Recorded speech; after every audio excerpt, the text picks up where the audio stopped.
Flavours. This series is based on some words from the book of Galatians, where it says the fruit of the Spirit is love, joy, peace, patience. So we're looking this evening at patience, the pomegranate of patience, the mango of patience, whatever your thoughts are on what fruit it might connect with. But that phrase, the fruit of the Spirit, the first thing to recognize there is that patience is something that comes from God to us, because patience is integral to who God is. It's part of God's nature, and we see it in relationship between him and us, that he is patient with us.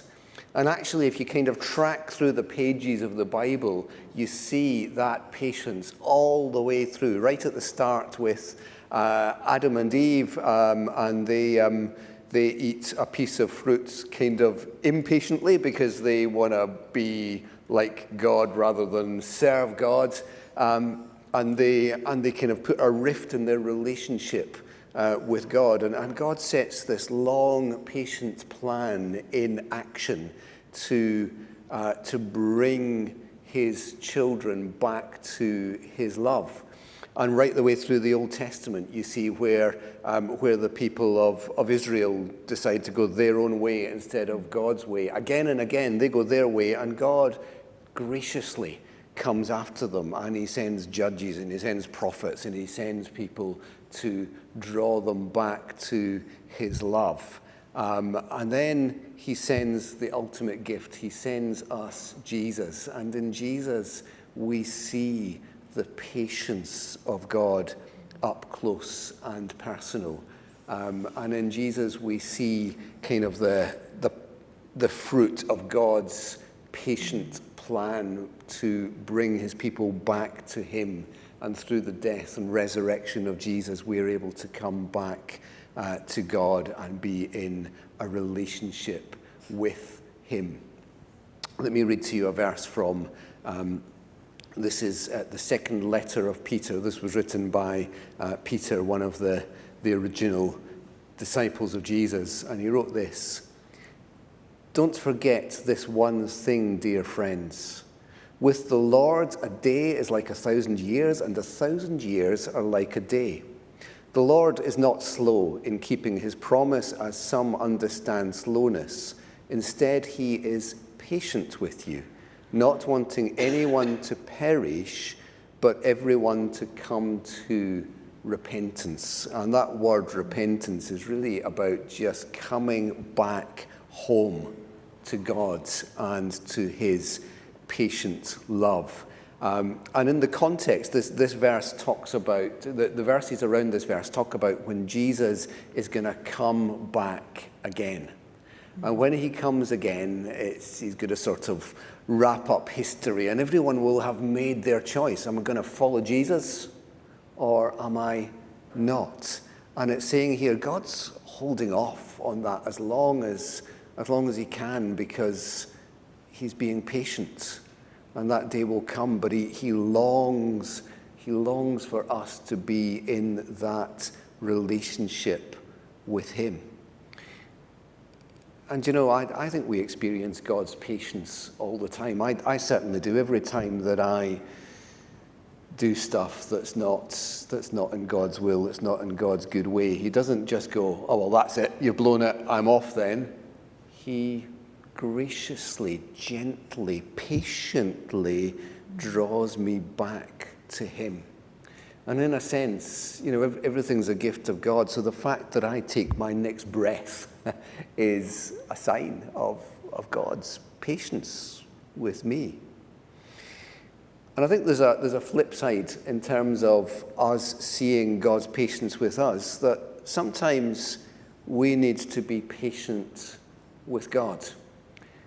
Because so often in our impatience, we want God to do what we ask him to do. You know, so if you pray and you say, "Lord, will you please give me whatever it is?" And it's, you know, I want it now.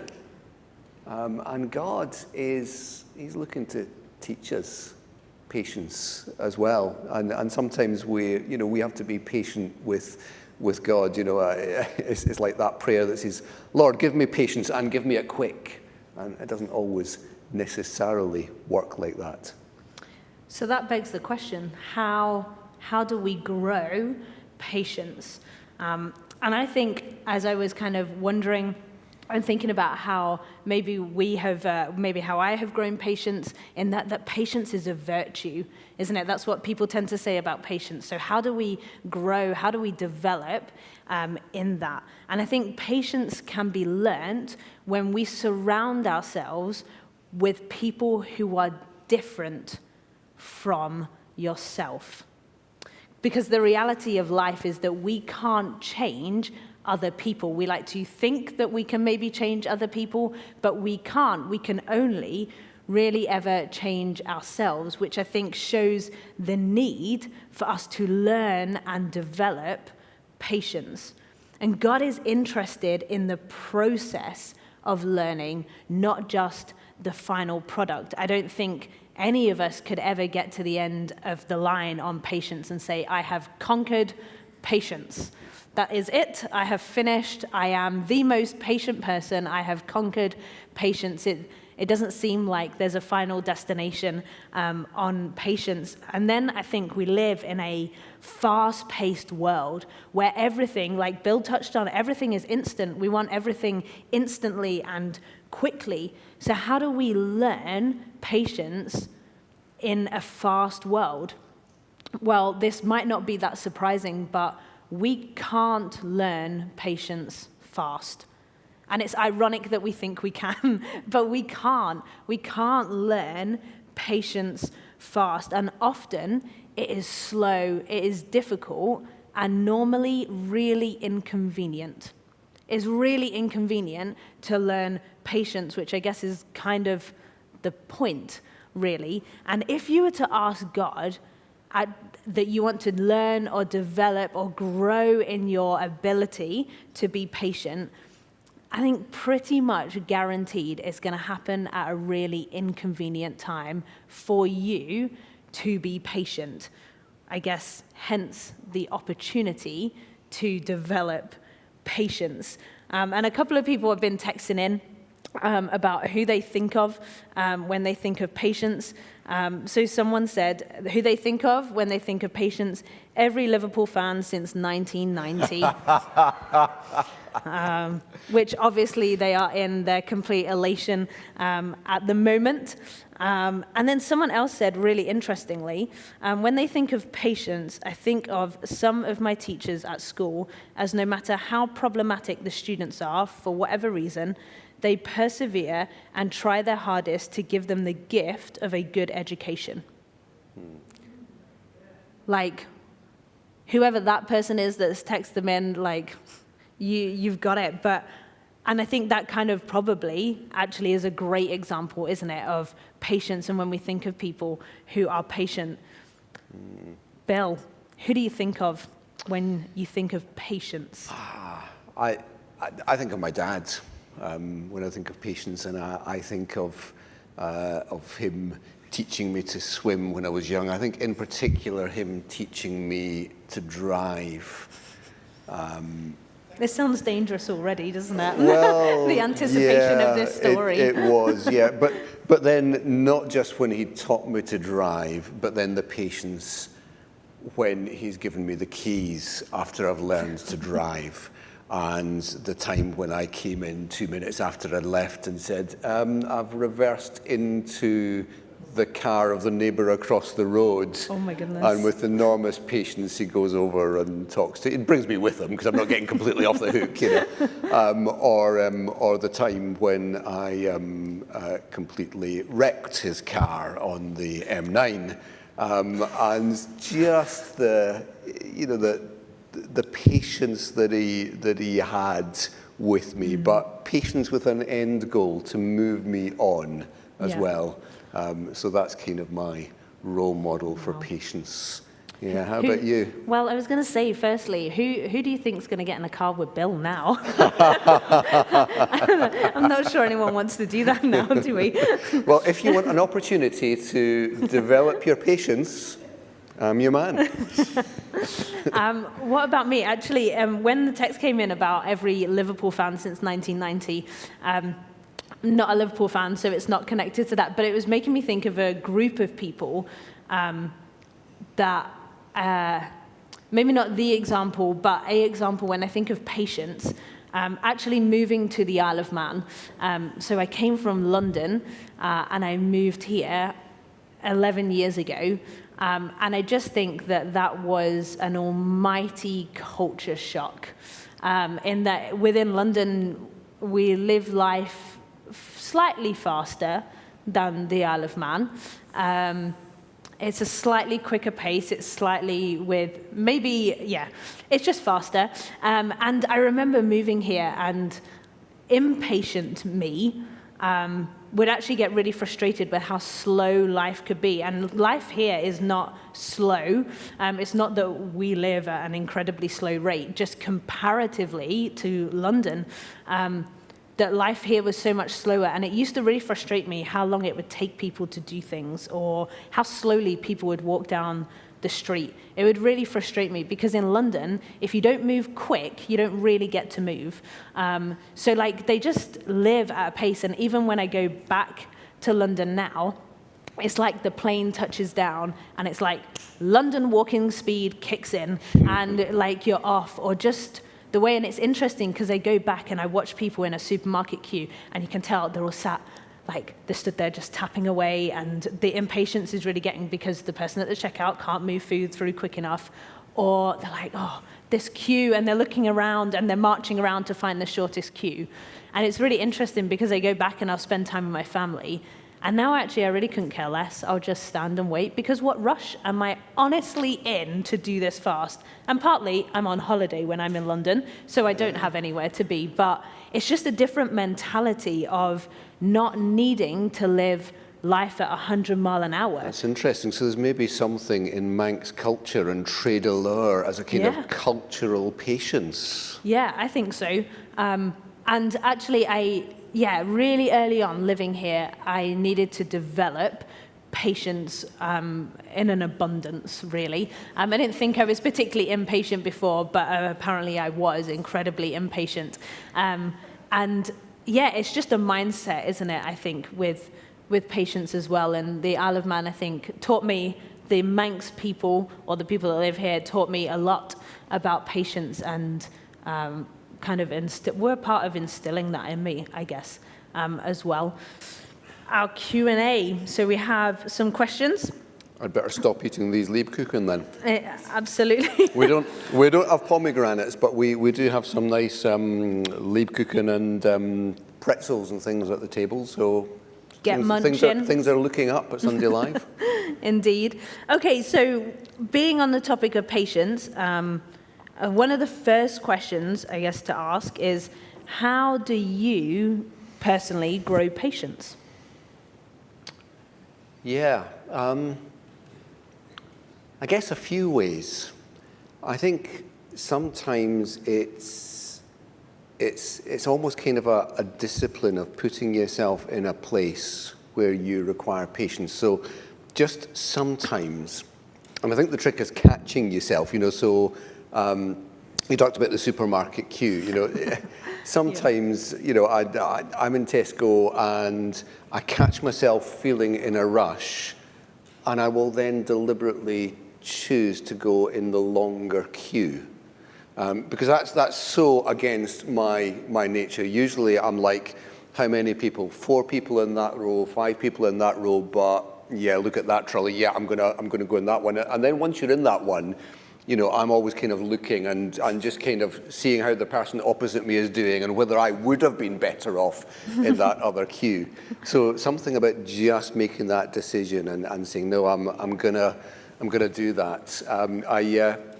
I used to, just going for a walk to the local shop, there was a period where I quite often found that I found myself walking with a guy that I knew who, he had a limp and he walked incredibly slowly. And I found myself sometimes thinking, oh no, I don't have time for this today. But then I just something clicked in my head and I thought, no, this is actually a gift to me to help me to slow down to his pace and just to go at that different sort of speed. But I think so many aspects to this. I think ultimately it's about getting rid of the drive for instant gratification in whatever it is in my life. And you were mentioning, Emma, that sometimes patience is about putting yourself with people that kind of stretch your patience. Yep. I think that's true, but I think the flip side of that is also true, that hanging out with people who are patient can teach you patience. And so for me, the ultimate patient person is God. And when I spend time with him, that can help, particularly when I spend time being still with him, because being still and quiet in God's presence, that kind of trains my patience. But then I'm also with the one who is himself patient. And I think of a quote by Blaise Pascal, who said, most of man's problems stem from his inability to sit alone and still in a room for an hour. And I think there's something about just being quiet and being with God that can help to train patience. Yeah. That and choosing the long Tesco queue. So how about you? And I'll leave my lead cooking now. Absolutely. I was thinking maybe in a lots of what Bill said, I would echo in that. And then I think the other side of it is also to maybe sometimes be kind to yourself as well. I think we can also be our own worst critic as well. And so I think especially if you're focusing on an area in which you want to develop, I think it's also a little bit of cutting yourself a little bit of slack as well. In that, like I spoke about when I first moved to the Isle of Man, that was like a real transformation of my character, actually, to really shift the way that I live, shift my mindset. And so from that point, I'm not saying that I have reached the final destination of patience, not at all, but it is also being aware that actually being in a rush doesn't also mean that you don't have patience, because I think we can be in a genuine rush, and that doesn't mean that we have to purposefully pick the long queue at Tesco's. Do you know what I mean? So I think there's a balance. I think there is being kind to yourself as well in how you develop patience. So in spending time with people, and that who you spend time with is who you become. So it is about being with people who are different from you, but it's also people who are going to encourage you and build you up and inspire you as well, and connecting with those about how they live. I think we can learn so much from people that we spend time with. To spend time with good people who are good for you, who are a blessing to you, who encourage you and inspire you. I think that goes a heck of a long way as well in developing us. So it is about being with people who are different from you, but sometimes a good different in an inspiration kind of way as well. Okay, another question. Why do you have to wait so long for answers to prayer? Yeah,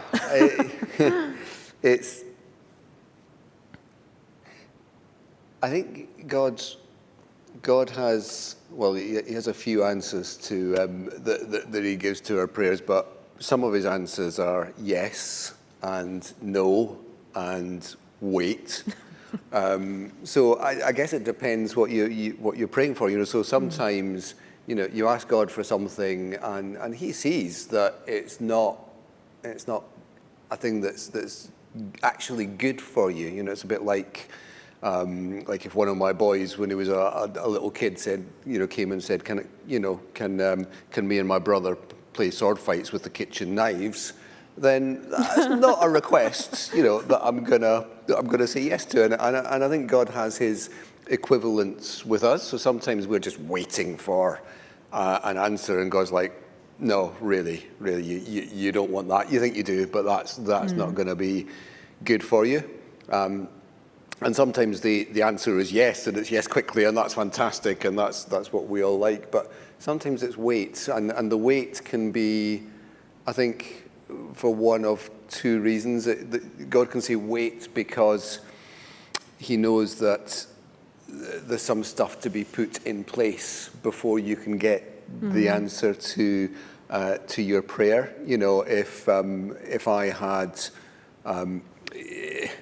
God had answered my prayer that I wanted when I wanted it, I would have married the wrong woman several times. But God said, wait until the woman that I have for you is in place. But sometimes as well, I think God says wait because he wants to grow our character.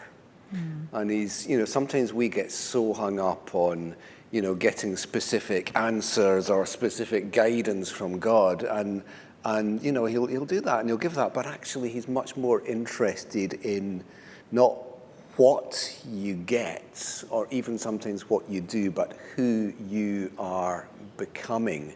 And so the way he answers your prayers will be shaped by that knowledge as well. Yeah, it's the journey. Yeah. It's the journey that it takes you on in that process. And I think when you're on one of those journeys, it's just words and semantics, but I quite like the phrase "not yet." When you know that, because then actually there is that, okay, I know something, I know it may come, but it's just not yet. So now is not the time. But that doesn't necessarily make it less frustrating. So it's that balance, isn't it? A slightly different tact. I've been trying to think of something, and actually I'm struggling. But what was or is your most impatient moment? What's your most impatient moment? Oh. I know, I was struggling to think. To be honest, I probably block out of my mind my most impatient moments because they're quite ugly when they happen, so I don't like to remember them. Okay. I don't know if this is my most impatient moment, but it's definitely where God is still doing a work with me in patience. Driving is it at Quarterbridge, and you got 3 people sat at Quarterbridge not moving.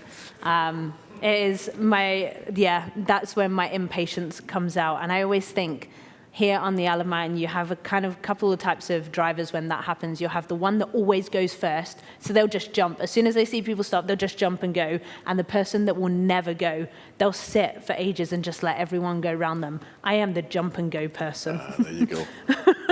So maybe not the most impatient moment, but an impatient moment. Which has given me a moment to think. And this is what my wife would say is a particular impatience of mine, and it's not so much a moment as a trait. But when the family is getting ready to go out somewhere, so I've got my shoes on, I've got my coat on, I've got my keys in my hands, and I was going to say faffing about, that betrays a certain impatience. And see, in that moment, in my head, I'm thinking, this is fine. I've got a couple of minutes while they're doing this, and it's a free couple of minutes. So I'm going to pick up some random musical instrument about the house and start playing it, or I might start singing a song or whistling a tune. And whatever that tune is, my wife only hears one tune. Oh, why are we waiting? and so she just really gets frustrated by that kind of impatience, so that would be her answer. That's a total insight into Bill, isn't it? A total insight into him.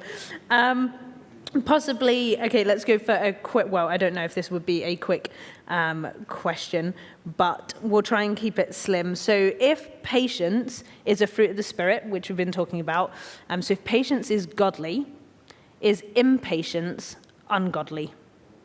Oh, that's a good question, isn't it? I got a response from the room.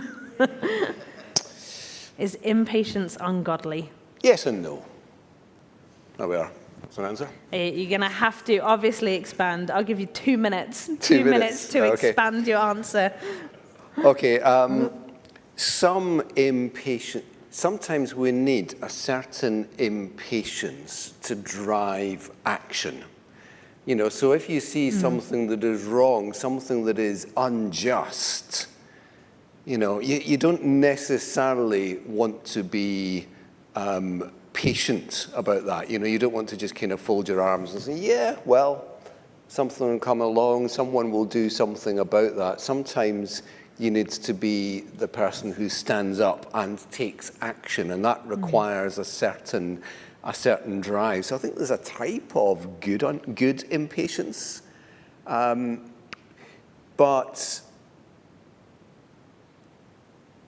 I think some impatience is not so good, and I think maybe some patience is just kind of no, I won't go there. I think I'm going to tie myself in knots with that question. So I'll stop there. But yeah, I think some impatience is good and godly if it drives actual action towards justice. But if it's kind of just jumping ahead instead of saying, God, I need to wait to see what you're saying on this, then that can be not so good. Okay. Well, there you go. That is clearly something to ponder, to let that kind of knock about your brain a little bit. I don't know. Maybe what do you think? If someone has the golden answer, they can text it in to us. But I don't know. What do you think? Is impatience ungodly? It's a tough question, isn't it? We are almost at past. So that is us almost out of time for the hour. So thank you so much, Simon, for coming to play for us. We're going to get your fan base. Thank you if you joined us here live at Broadway Baptist Church or online. It was great for you to join us this evening. Next week, we will not be broadcasting at 7:30 p.m., but we will be broadcasting at 4 p.m. live with our carol service here at Broadway Baptist Church. So if you've joined us online and maybe this is your first time or you've been on a journey with us, then maybe this might be the chance to come and check it out. Come sing some carols, be a part of it. Choir. Yes, we have the Samaritans Choir singing for us next week as well. So our whole choir is going to get very festive, very fun.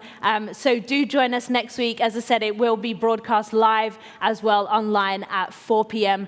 So you can check that out. And if you click the like and subscribe button, then you will get a notification of when that is going to happen. So don't forget to do that. Thank you once again for joining us. Thank you for Bill for all of your wisdom. Sat on your chair sharing about your impatience, but also how you grow in patience. See what? Impatience, very, exactly. Very good. Yeah, excellent. Good. Thank you very much for joining us. I hope you have a wonderful week. Be blessed and good night.